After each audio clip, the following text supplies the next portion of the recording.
On game number 1 between TTOne and Drewbie. One of the lone challengers left here. It's going to be Protoss versus Terran. Have to see how he can do on Xel'Naga Caverns here for game 1. Yeah, so it's going to be really interesting. We're going back to Xel'Naga. These are still best of 3 matches. And the winner will veto one map. The loser will pick the next map as Drewbie gets the southern spawn here on Xel'Naga Caverns as the red Terran. In the northern position, TT1 is the golden Protoss. So going to be really interesting as they are definitely making sure they get their bad banners out as quickly as possible. Oh, Drewbie and TT1 are both the bad boys, you know. They've got a bit of a bad manner reputation going on. I made the mistake of calling TT1 a nice guy on stream once, and I got my chat log filled with him swearing at me. Oh, wow. It was very abusing. He's pretty hilarious. So I'm just watching these two go at it, and it's going to be pretty funny. I don't think we're going to see as lengthy of an exchange as we saw between Greetorp and Kiwikaki. No. But still, PvT, Xel'Naga Caverns, I don't know. I'm not going to expect as crazy of games as we saw out of Kiwikaki, because, as we've said several times, he's a ninja. He knows all, basically. It's hard to catch him off guard. Greetorp managed to get him with those Banshees. But I'd expect a much more standard series from these two players. Yeah, totally. Drewbie is a very straight-up player. I know from meeting him and having him play in a few of our tournaments at L2SC, and yeah, he's a very rock-solid, straight-up player. So he'll be able to he'll make it a good show, I'm sure. TT1, we'll see if what his answer is going to be. Drewbie generally with the pretty solid bio play. I always see him. He really favors, as most Terrans do, but it really favors the bio play. If he is going to throw in or pepper in some Banshees, or maybe even that we saw in the first game of the second game of Metalopolis, Kiwikaki versus Greetorp, when Greetorp used the Raven actually to make sure that he could snipe off and neutralize the Stalkers at least for 20 shots. It's a really strong play. I really like that actually.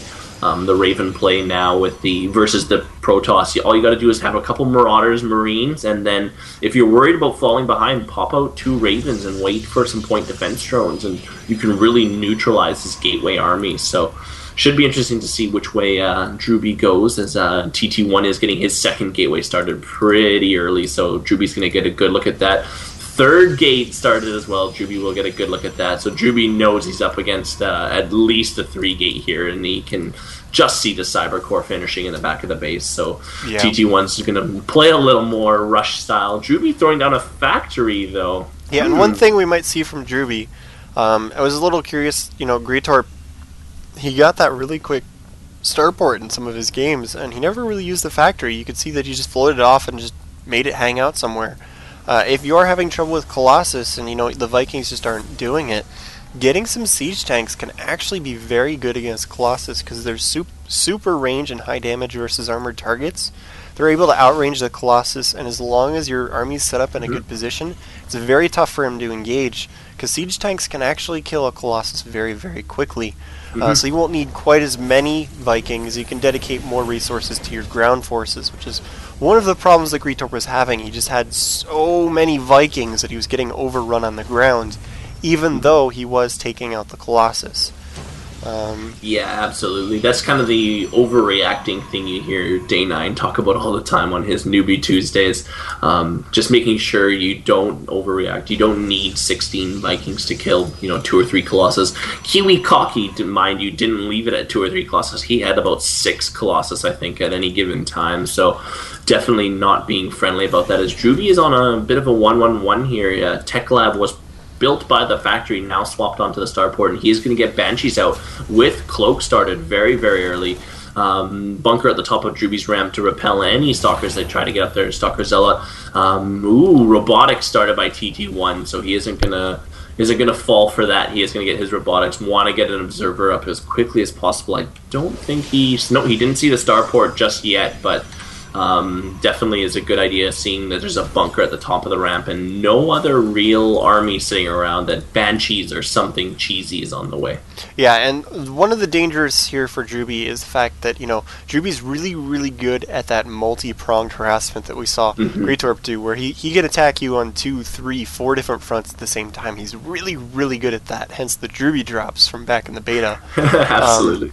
But on this map in particular, with Banshees, when you're trying to bounce between the two bases, if you go up into that corner in the top right or the bottom left, your Banshees can actually get trapped in there to the point where no matter which direction you try to fly out, they will be able to be shot.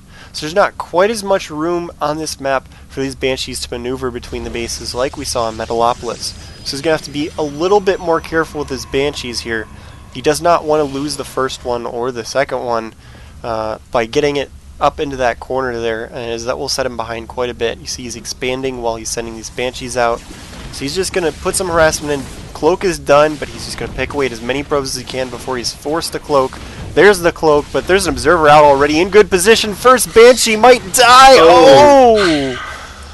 And that's a big really hit for Drewbie. Really did not want to lose that first Banshee. No, so Drewbie he has one more Banshee. I was going to say he was not keeping up with it. A Raven's going to come out now. So again, similar to what we saw Greatorp win with on Metalopolis. He did get 2 Banshees, 3 Banshee out, and then switched over to Raven Tech and just started producing as many Marines and Marauders as you can. So Drewbie's is going to keep the harassment on here, try to keep TT1 basically bouncing back and forth as the observer can see the Banshee. Banshee now is going to get engaged. It's going to be Drewbie's sign to but there's GTFO. A lot of units at Drewbie's front door pushing in. There's only a couple Marines here. TT1 walking straight into the Marines and taking a lot of fire.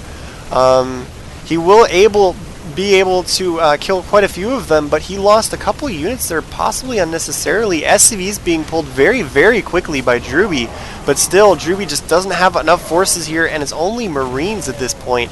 Really needed some Marauders as well. He's taking a ton of losses, all of those Marines down, as well as all the SCVs that were down here at the Natural. TT1 is just defending that Banshee at home with just minimum forces, and it might have actually died. I don't see it on the map anymore.